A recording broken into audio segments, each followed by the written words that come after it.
I'm Colton, And I'm Kalen. and this is the Future of Thought.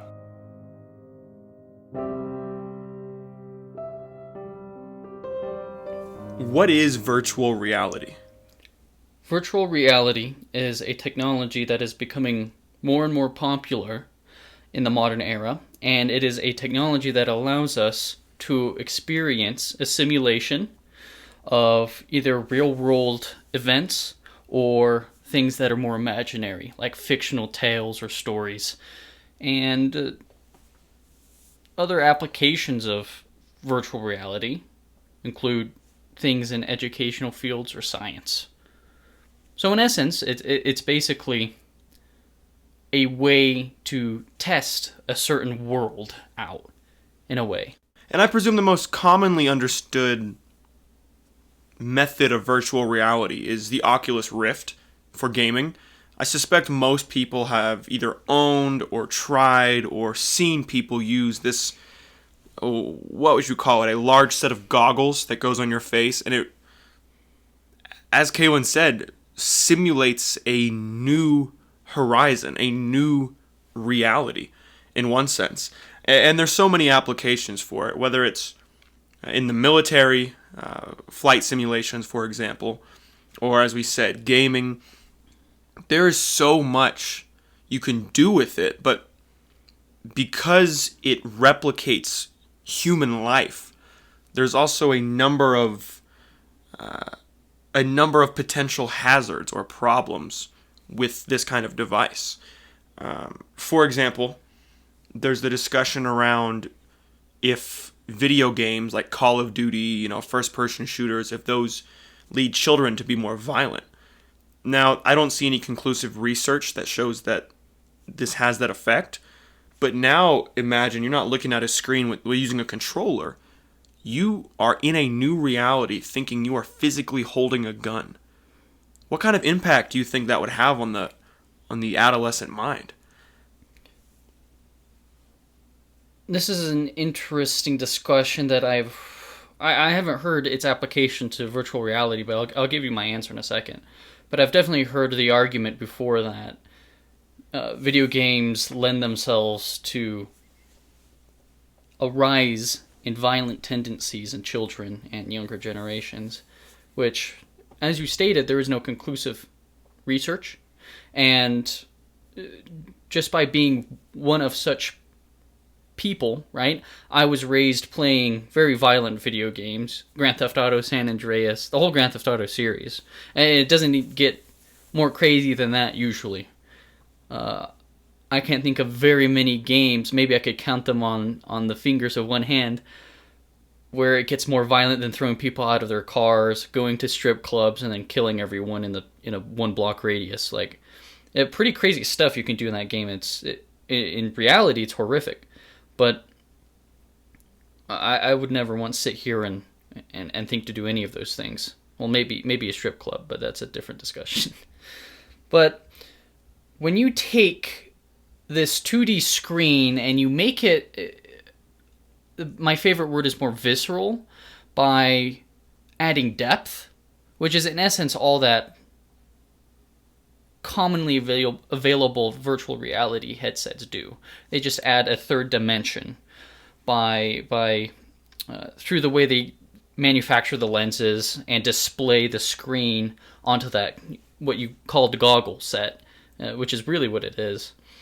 All you're doing is adding another depth to the how would you say this? The kinetic planes, so to speak, like X, Y. You're adding Z. So, I don't think that they would cause people to be any more violent because video games require a certain suspension of disbelief, right? A suspension of belief. A suspension of belief, thank you, right. When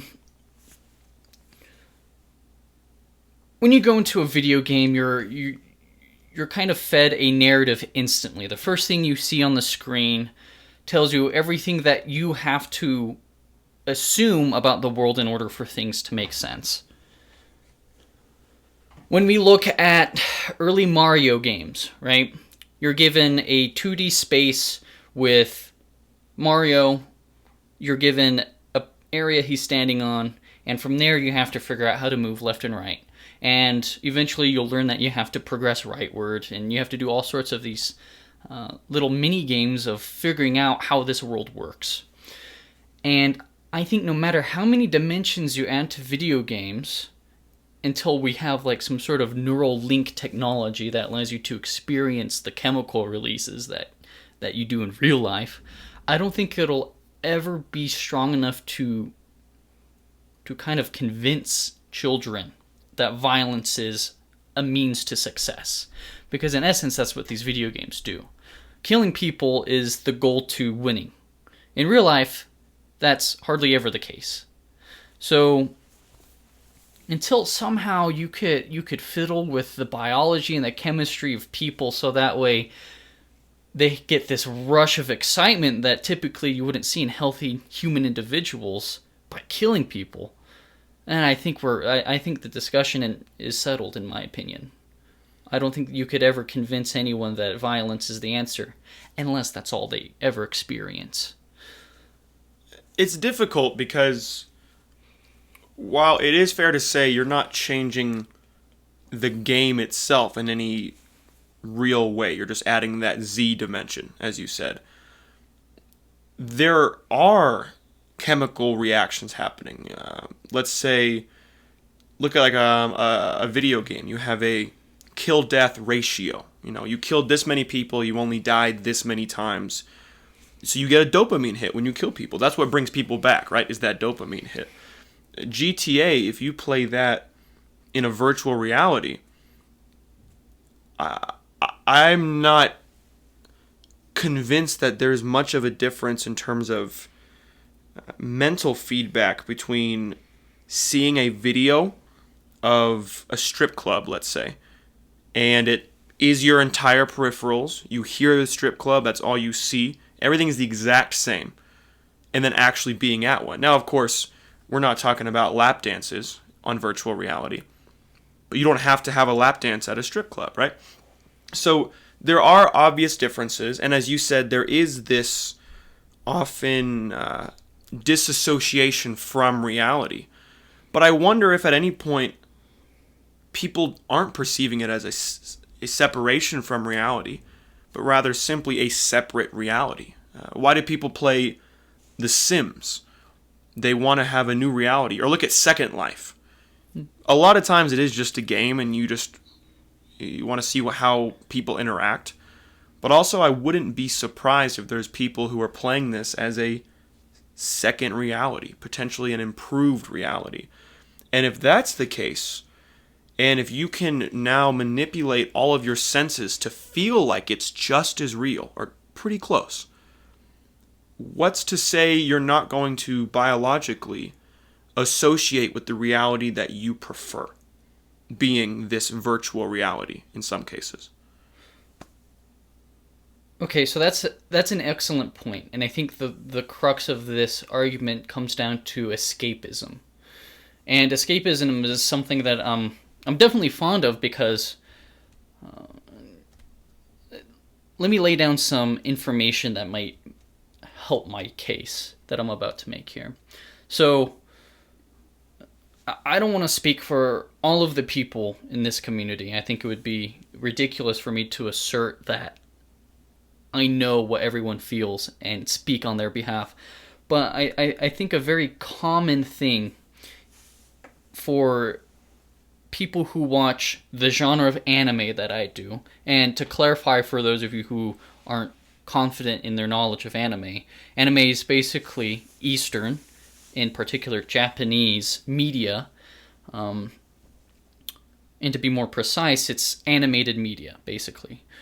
Westerners often call them cartoon, but there's a distinction between cartoons and anime, because often their plot structures are different, their archetypes are different, and story progression is handled differently. And even to top it all off, their themes, thematically, they're different most of the time. So, a certain genre of anime, isekai, is the Japanese term, and it means transported to another world. So already you can see how this connects to virtual reality when we talk about escapism and how people are trying to create an alternative reality. This genre of show does the very same thing. And the thing that's so interesting to me is that the main character of such shows are typically insert characters. And insert characters are characters that are pretty much blank slates in terms of the narrative, but consequently are easy to, and this is using the terminology, insert yourself into. You could imagine you're this main character here, right? And so the tale that they usually go through is very one-sided. The hero always wins. They have the perseverance. They have the characteristics of this perfect human being that's able to solve any problem. And so they amass a crowd of girls that love them. They solve every problem. They beat every difficulty that's in their way.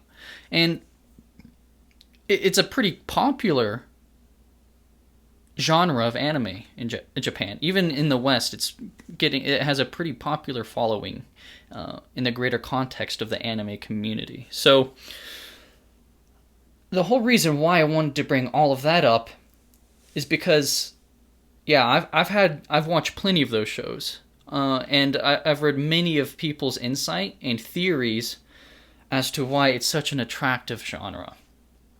And it comes down to this whole escapism idea.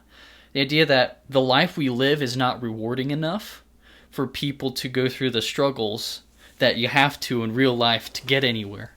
And so when you self-insert into a game like Second Life or an anime like an isekai show, the problems are so basic and easy to overcome that you get that surge of excitement, that nitty-gritty realistic happiness without doing any of the work.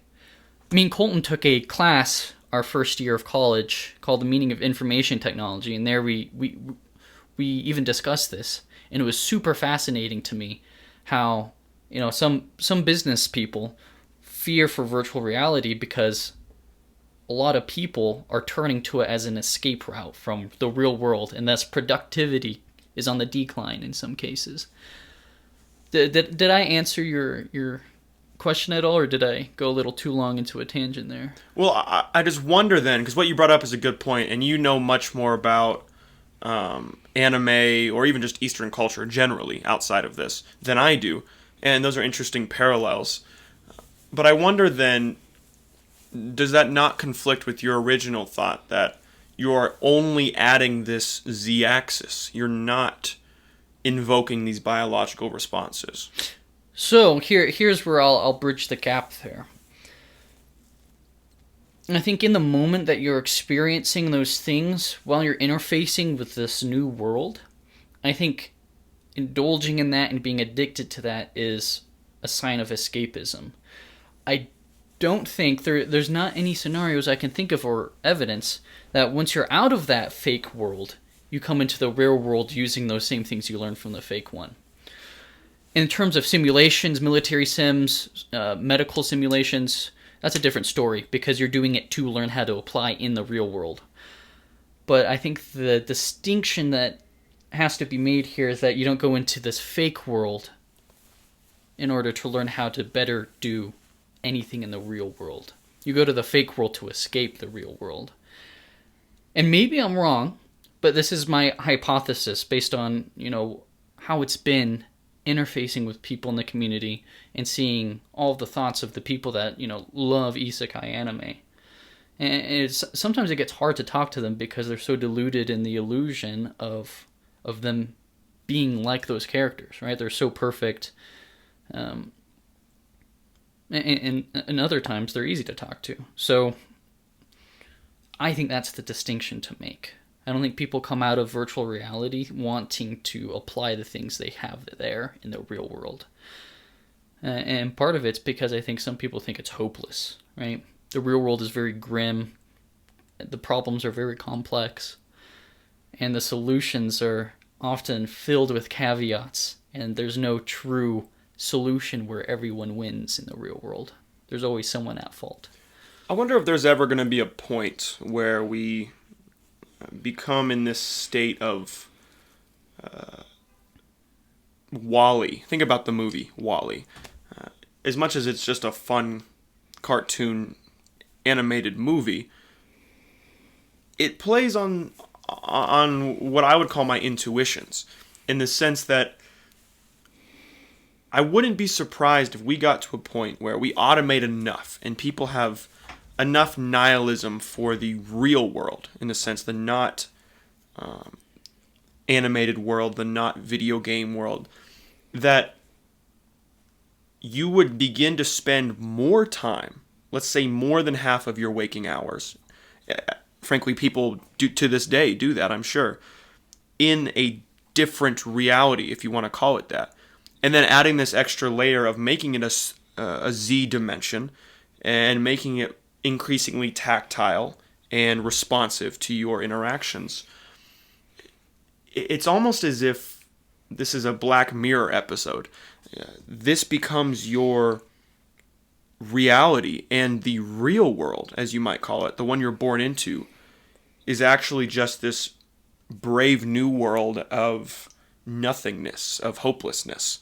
Whereas in a world where you could build an infinite number of video game worlds, of simulated worlds, and you could just pick your favorite.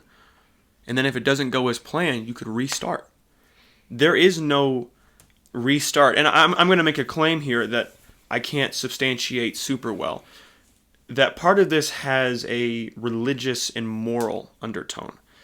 That as people over time begin to reject stricter religious teachings or fall away from deities, there aren't super effective supplements to that. There's not this appreciation for the numinous. I was listening to a talk with the Four Horsemen of Atheism, as they're called. You know, the late Christopher Hitchens, Daniel Dennett, Sam Harris, Richard Dawkins, and they are often seen as individuals who bash spirituality constantly. And then as a result, people would say, well, I find this hope, this faith in something greater than myself. And once you really understand their perspective, and many others, you can begin to realize that there actually is a value for the numinous, this spiritual, emotional experience you might get from music or from poetry. But a lot of people don't talk about that. They just say, hey, let's get rid of a deity, let's get rid of things that are illogical, but then there's no replacement for the emotional or communal aspects. And I realize that's something of an aside, but I wonder, do you think that has anything to do with it? Not simply that we have better virtual realities, but that our virtual realities, in fact, are supplementing a core characteristic of the human species that religions historically have filled, and now we are no longer filling that gap effectively. So I'll tackle your first point first. That point being that the problem, and I think this is what you're saying, but the problem doesn't necessarily lie in that people will become more violent as virtual reality becomes more integrated in human life. Rather, that people will start becoming more apathetic towards the real world as virtual reality becomes more efficient at, the term is gamifying, typically mundane scenarios. And that is a huge threat. You brought up Wall-E. I agree. I think that might be the path humanity's headed in, because,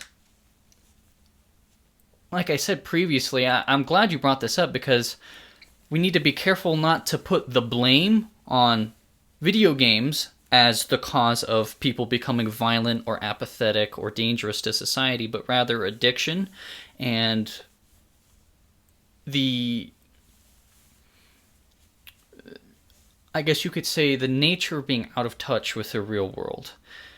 Some people might argue, yeah, you can blame video games for that, but I think the problem doesn't lie with the fact that the video games exist, but rather that humans are choosing to care more about this fake world than the real one. So, yeah, the problem here is that we have to figure out how to make life more rewarding, because video games aren't going to become less rewarding unless some dictator decides to rule that video games need to be, meet a certain criteria, and they can't make humans this amount of happy, whatever that would look like in the future. I imagine far future, because it would take a lot of research to quantify those types of things. But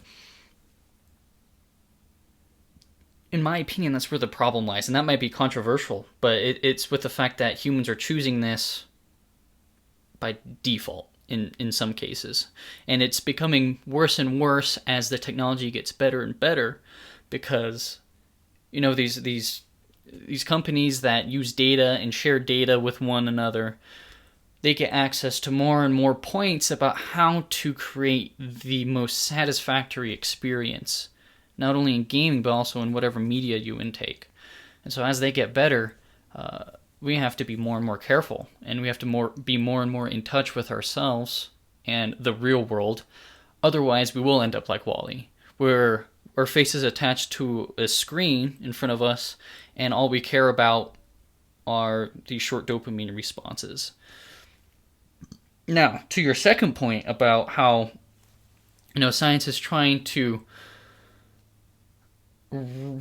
basically remove religion out of people's lives, right, as a means to better explain real world phenomena, right? That's in essence what science is for. And not the removal of religion, but the disproving of ideas that have better counter arguments. That's a better way to put it, right? The science was not made to get rid of religion.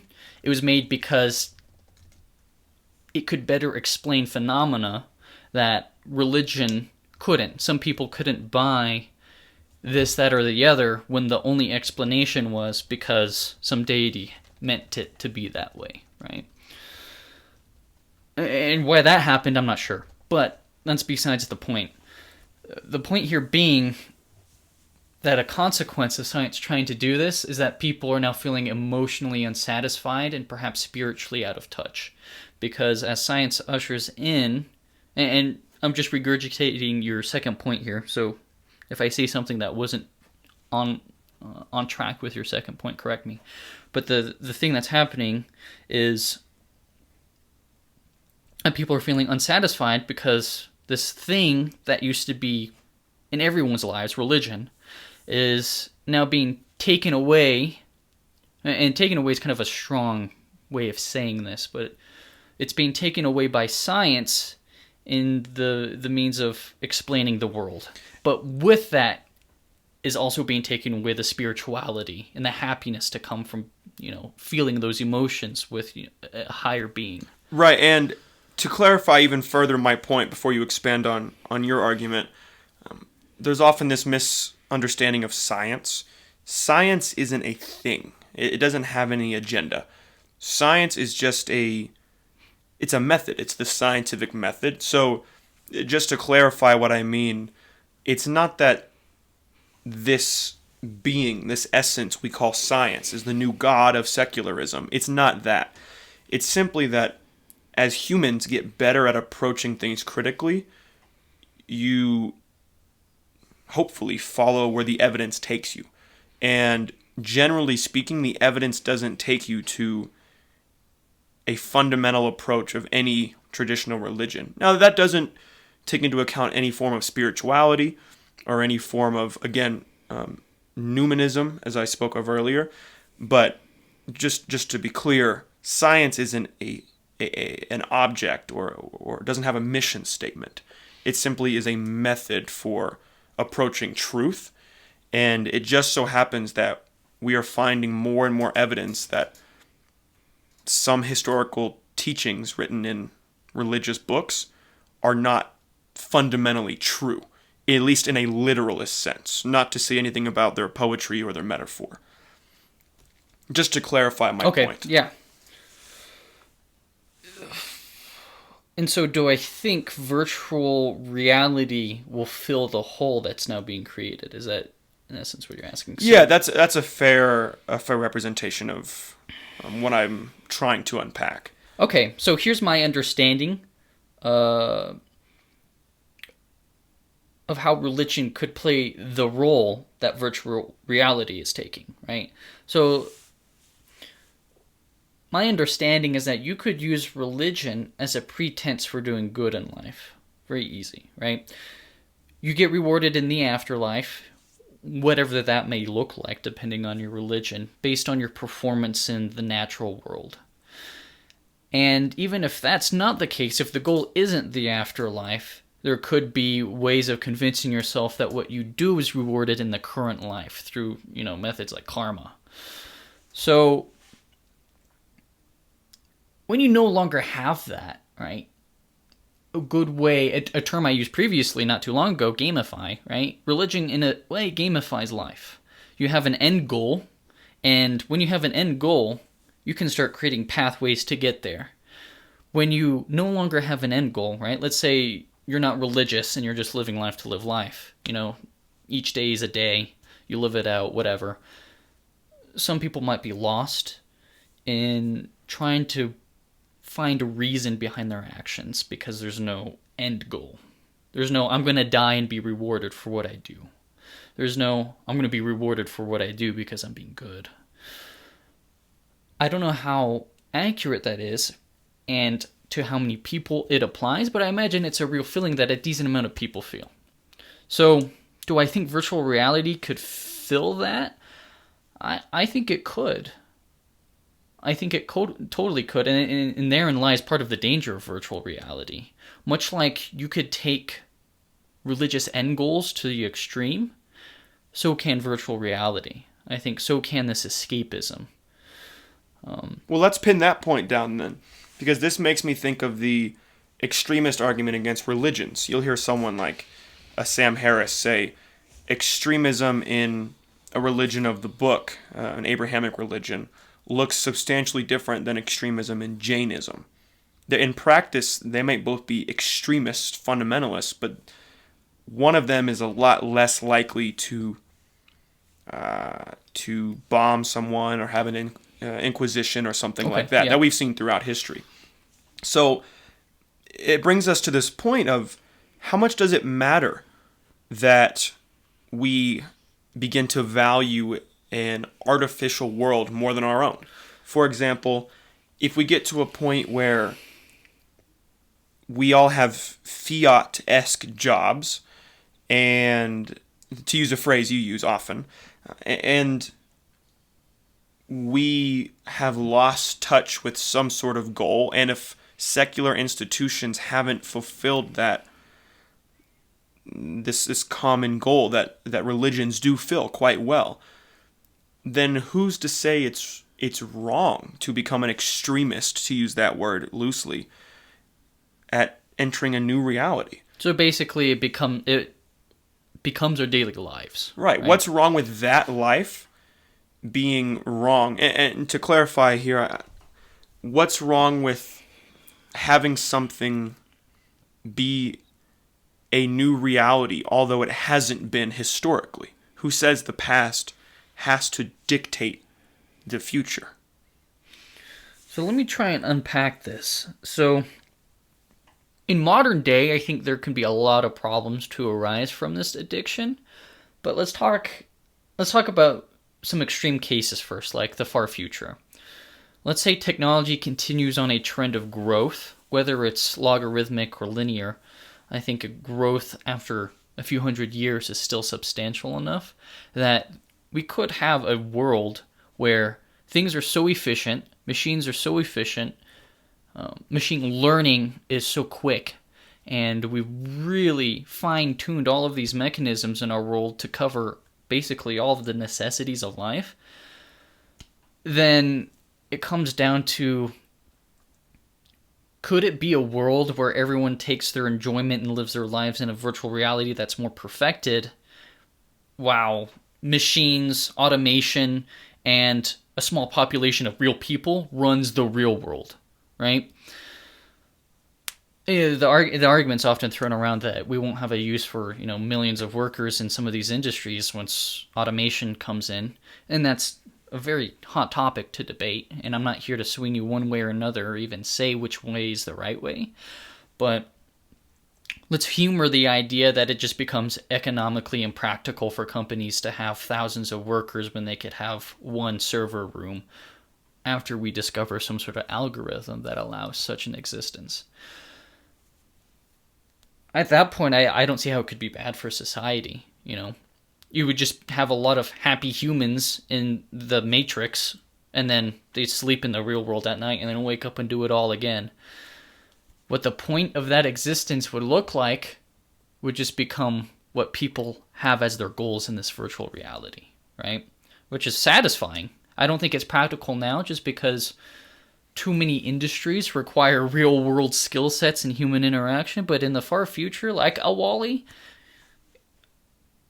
I find it hard to argue that that's bad. We see it as bad now, right? Because they look fat, they do nothing but sit on their ass all day and look at screens. That's from a modern perspective where that's useless by all means, right? And I'm not here to call fat people out, but being overweight, looking unhealthy, and like I said, I want to stress this real quick. I'm not trying to call people out who are overweight. It's just seen as a less desirable thing biologically. So from our lens now, looking at walle, it looks horrible, but they're kind of living in a utopia in their own little head. And so if the rest of humanity, which in walle that is the rest of humanity on the Ark, I believe is what the ship is called, is happy and content with that, then I can't argue why that isn't the ideal existence. I might get some hopeful people out there saying, well, the purpose of our lives are to explore, to push boundaries. That's completely subjective in my opinion. My intuition is to think there has to be some other purpose, but the only arguments I've ever developed, just thinking through morality as someone who is not religious, is to think, okay, we must promote the human life or the life of conscious creatures to the max, whether that means individually or utilitarian or a mix of both, a nice balance. That is a morality I've come to find as rational and reasonable.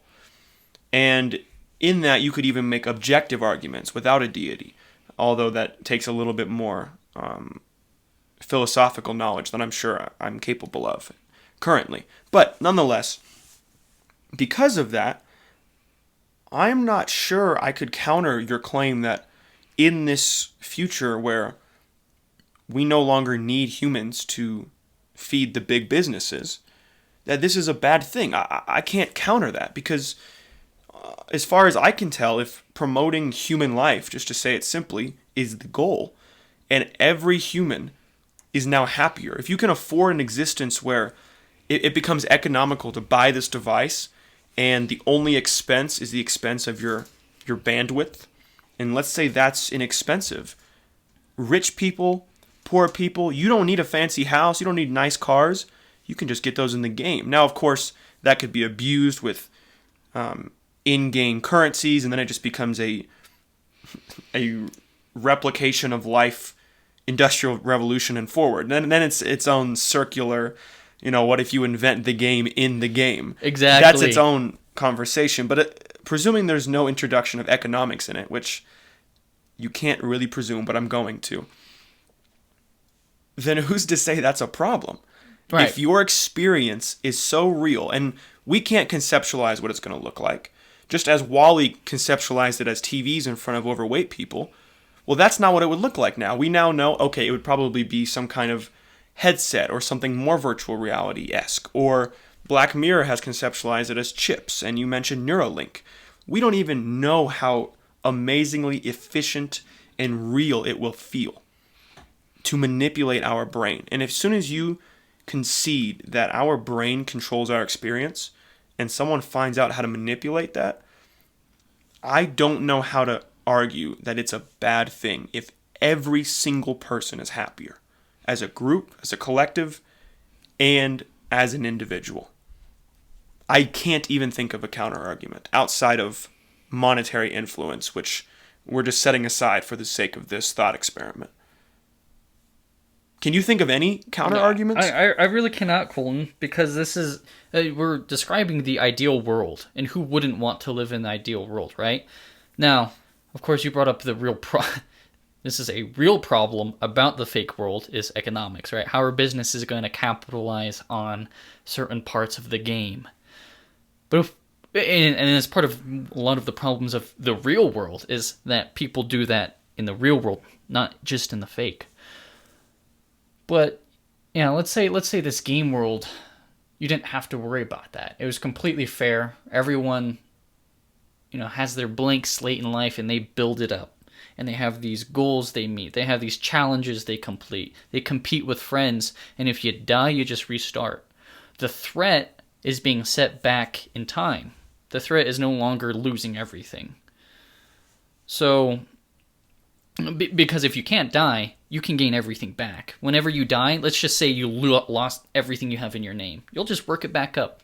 And because you have memory of the previous life, you already know the skills you need to get there. And this is even just presuming, unless I understand you incorrectly, that it's a replica of the human experience. Right, yes. Who says this new reality is a replica of 21st, 22nd century America? This is just our construct that you and I are saying right now. It might not be anything like that. It could be an imaginative world where physics doesn't have to work the same. You can program physics.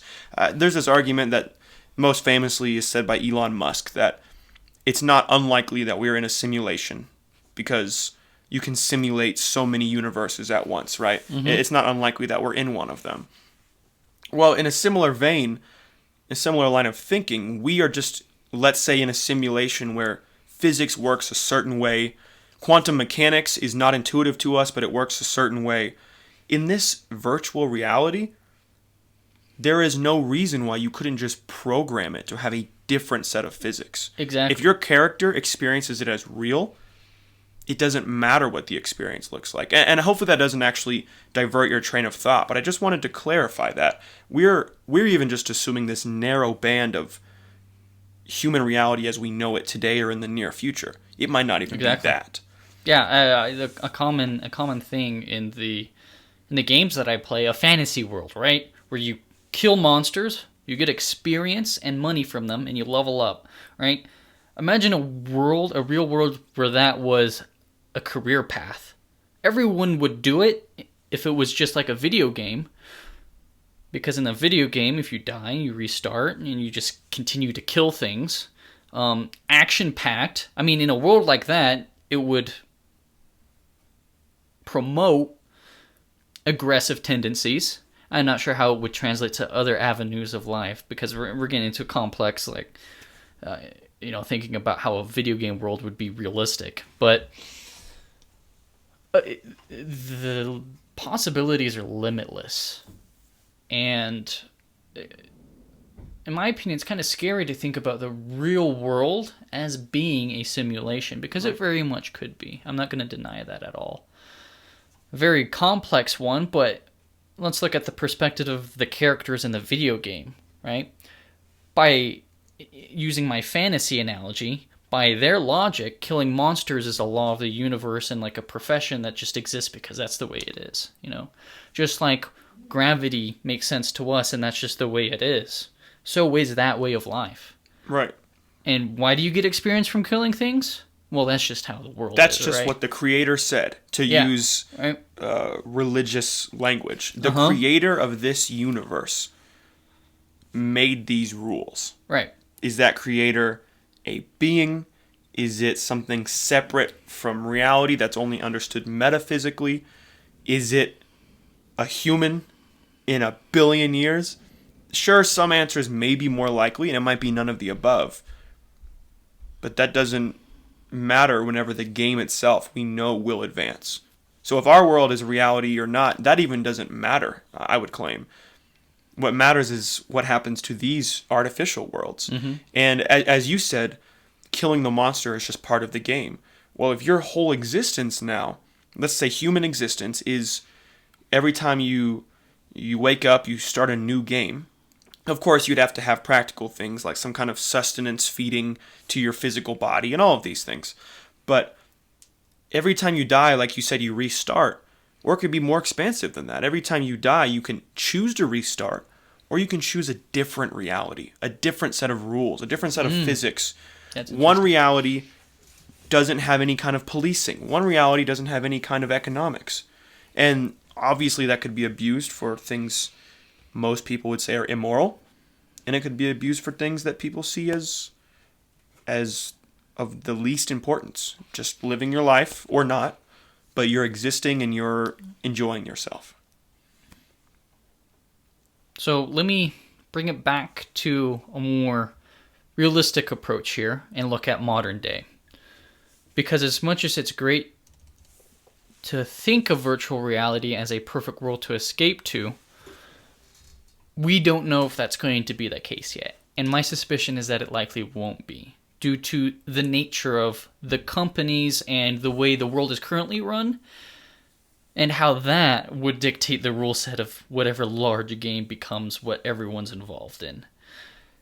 If they can do a good job of convincing our brains it's fair and this is happy and this is life, I wouldn't be no different than anyone else in accepting that world. But they haven't got there yet, and while I still have my level head, and the rest of us all do, I think it's dangerous to go down this slope as of now.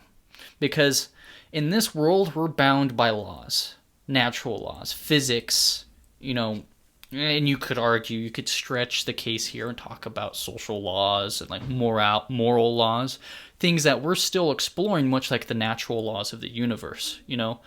What are ways that we have to treat each other, right? What are the ways that we have to treat this log on the ground that we want to burn? There are rules to achieving a 300-degree Fahrenheit fire in a certain area. The real world has those. From our perspective, throw away all of the governments and institutions that might control it, right? We could perceive this world as perfectly fair. And in a virtual reality world where, let's say, the requirements to make a fire 300 degrees Fahrenheit in a certain area are different, and I'm kind of making a stretch here, the only way for that to work is for the people who have created that virtual reality to have created those rules and create, and this is another huge jump, but hopefully you're getting my point. They basically have to create a world where you can think everything's fair from a baseline. And that's hard. That's going to be hard for companies to do when in the real world they have interests that they want out of the consumers. Right. You're really hitting on an important point, and this might be a good closing point, is to acknowledge that it's not utopia, it's dystopia, most likely. This fire could be 451 degrees, and we think that's fine. Okay. But we know, from anyone who's fairly well-read, that existence, even if it feels good, even if we think it's equal, could in reality be abused. And it could be actively abused. You might have a ministry of truth that's whole goal is to hide the truth. You could be in a perpetual war in this landscape. You could be in a landscape where you feel good. And from my morals as a human being here on earth, that seems like the best option. You are actually having facets of your reality changed to propel some economic good of an industry. The microtransactions in the virtual reality. At a certain point, it could just be a monopolistic monetization of a world-owning video game. And that company in the real world is the last company. Or it could be a government. Who knows what that would look like. And that's immensely dangerous. Although you, in the moment, might think it's absolutely perfect. Yes. And it's really just a failure of 21st century morality to solve that riddle. Maybe it's not a failure. Maybe I don't know good arguments. Yeah, I've never heard one. Right. I suspect it's just an inadequacy, or at least an immaturity, a youth in in modern morality to truly answer and, as a result, legislate this Moore's law of artificial growth. Right. And the other thing I want to point out here is that although it's arguable whether or not we have free will or not, my opinion is that the more we learn about the world, the less I realize we really don't have, or the more I realize we really don't have free will. In this fictional world, that's even less so. Like, imagine whatever smithereen of hope you had that there was some sort of free will in our world. Divide that in half when you're in a virtual world where now at least you know the people who are controlling the rules. In our current reality, we don't know who decided why gravity works the way gravity works, if it was even an entity, right? In our current reality, the rule set is the rule set, and we don't know why. We don't know why galaxies are accelerating away from each other. We don't know why electricity behaves the way it does. But in a virtual world, we would actually know who made those rules. And if you at all care about being in control of your own life, that world is probably your worst nightmare. Because you know exactly why things are the way they are, because you know who made them. Unless they do a good job of, convincing the mass public that they aren't the ones pulling the strings or whatever. There's a whole bunch of layers of depth to that. But I'm going to assume you're not trying to draw a parallel to any kind of deity, because that's a common counter-argument for people, is that once you accept that someone knows your past, present, and future, that by definition does not allow room for free will. That gets people really upset, and rightly so. And it doesn't help that Hitch, being one of the proponents of this argument early on, is something of a contrarian, and people don't like that. So you can make the argument, but it sounds like you're not trying to draw this parallel to religion. Right, and what I want to be careful of here is that what I'm trying to say is that these businesses and these huge industries and corporations that are full of really smart individuals and respectable individuals are also full of people who want to meet an end, right? These are the people who have gamified life, right? Which I think is a crowd of people that have some of the most power in life, because they can create a fake goal, and then come up with the means to achieve it. And for a company, that's often turning a profit. That's often putting more money in the pockets of people who are still creating these facade of goals that require more wealth.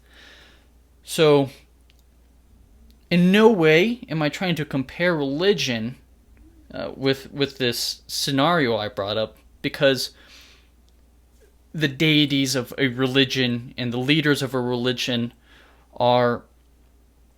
it's arguable, but I'll say that they're different than corporate business heads and CEOs and really wealthy individuals that just want to push a profit. So it's really the end goal that you see is that distinction, basically. That a deity, whether or not you find bandwidth in the argument that someone who knows your future allows for free will. That aside, you're saying that the goal isn't to run a profit off of you. It's not to turn a profit for shareholders. In a religion, it's to feel inspired and have this sense of spirituality or even community in the West. So you're not comparing the two then. Exactly, right? And I do want to give religion the best possible perspective here. Because when you bring up those things like the best life and happiness, the only way for me to accept religion is to see them in that light. And that's often seen as their best light. So, yeah. Ultimately, that's the danger. That's the danger of letting virtual reality become so powerful. Is that you're now throwing away any choice you might have because the rule set is no longer in your hands. But to even clarify that, right, because in reality the rule set's also not in our hands. To clarify that, it's in the hands of someone else. And like I just got done saying, I think that there's a distinction between a deity and just a business guy, right? And that's really the crux of my argument. So I know I said that would be a good way to conclude, acknowledging this counter argument and fleshing that out. But I do want to unpack one more thing. Okay. What do you think the near term, let's say the next 50 to 100 years, will look like? What industries should you invest in and or heavily regulate, depending on your laissez-faire-esque attitudes or the lack of towards this industry? For example, my intuition is to think that porn will be one of the first to take off in virtual reality alongside video games. And I won't even bother explaining that because that strikes me as intuitive to everyone listening. Mm-hmm. But what other industries do you think will either benefit from this or will abuse this in the near term? What should we be looking out for and or looking forward to? Okay, so porn and video games I'd classify as the entertainment industry, and I'd even throw like movie making and storytelling, which in the scenario of virtual reality, in order to turn a bigger profit than just a regular movie, would probably be more interfaceable with the user. I don't see why you would watch a movie in virtual reality if you can just watch it in a theater. Like, sure, that being in 3D is cool, but the whole point is that you're there and you're moving around as a character. So let's just classify all of those as the entertainment industry. What other industries outside of that would take advantage of this? Let me take a second to think about that one, because hopefully entertainment is the first thing that comes to everyone's head, because that's where it is now. And if it's going to be the father of virtual reality, right? Basically, and let me clarify here, because technically military simulations were kind of the forefront of virtual reality. But in the perspective that the way we see virtual reality, the goggles and, experiencing things, that's being spearheaded by the entertainment industry. The military just came up with the technology, and entertainment industry is going to do a lot with it. It's bringing it to the general public. Exactly. So, let me think here. And before you think too hard, it is certainly possible to argue there are no more industries it'll join. Not necessarily because it won't be able to, but because of the prowess and the profits, really, of entertainment. Maybe that is where all of our energy goes as business leaders, let's say. And as government regulators, we focus on entertainment. And then, of course, military and medical purposes exist already. Yeah, I think that's really the only industry that we have to be concerned about. There might be other industries that work with the entertainment industry in order to incorporate themselves in the virtual reality or take advantage of systems in the virtual reality, but that could be anyone, right? You could somehow, I'm sure oil industries could somehow find a way to advertise themselves in a virtual reality game and turn a profit out of it, whether through ad space or anything of that matter. I mean, we're getting into a realm where virtual currency is going to be the leading, the thing people care about. So that's already pretty crazy to me. Well, let me pin that down then. I'm curious what you think, because if, although earlier we were talking far future, if at some point there is this threshold, or more likely a gradation, where advertisers can no longer penetrate this market, what happens? And what I mean by that is, if you're advertising a gas station in the real world, you might advertise it now on a virtual reality, but who the hell is buying gas? Right, no one. Nobody. Exactly, that's interesting. So we would create a whole other layer of economic interest in the virtual world by companies in the outside world. And I don't think there's any limitation on what sector they would come from, whether it's agriculture, whether it's the food industry, or anything industrial. Virtual gas. Exactly, right? They will find a way to turn a profit in that scenario. But the entertainment industry is going to be the backbone of it, because they're going to be the ones developing the rule set. They're going to be the ones deciding how the game looks and how it feels. And they're going to be the ones that care the most about if it makes you satisfied, because ultimately that's all entertainment is for. NFL, video games, they only care if they put a smile on your face and you keep coming back for more. So yeah, my words of caution to all of the viewership of the podcast, and this is kind of just regurgitating it so I can hear it myself, is to take all of this technology with a grain of salt. Much like how phones and social media have become platforms to promote divisiveness and create a very harmful human environment, in its infancy, I think these virtual reality mechanisms can also do the very same thing, if not more. We'd have to wait years and years, in my opinion, until there's enough cohesion in human life that they could create an alternate reality that is more rewarding, and thus there's no longer any argument for me to say don't go in. At that point, 150 years from now, whatever, you might as well plug in, join the Matrix. Why not? You're happier anyways, right? And there might be some truth seekers out there, but I think by human nature, those types of people would be few and far between, because it's hard to overcome chemical satisfaction and biological enjoyment. So that's my warning. I parallel your line of thinking almost exactly. I caution, as it sounds like you do, for people to become increasingly aware of our approach towards becoming a product, as The Social Dilemma unpacked very well. Once humans become the product, once our attention, more specifically, becomes the product, you are now living in a different reality, I would argue, a different way of life. Never in human history have we sold our cognition to a company. Only the company would sell a product to us.